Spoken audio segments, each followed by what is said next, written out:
If you're experiencing audio desync issues while playing League of Legends, this guide will help you troubleshoot and resolve the problem effectively. Follow these steps to improve your audio experience in the game. Step 1. Check audio settings. Ensure that your in-game audio settings are configured correctly. Go to the Settings menu, navigate to the Audio section, and verify that the sound effects, music, and voice chat volumes are set to your preference. Step 2. Update audio drivers. Outdated audio drivers can cause desync issues.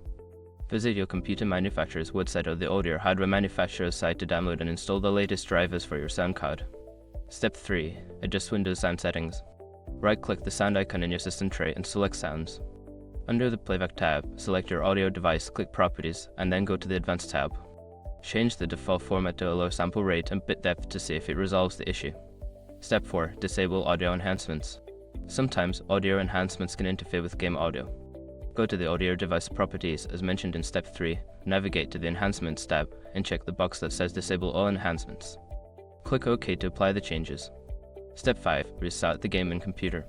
After making changes, restart League of Legends to see if the audio desync persists. If the problem continues, try rebooting your computer to ensure all settings are applied correctly. By following these steps, you should be able to resolve audio desync issues in League of Legends. Enjoy your gaming experience.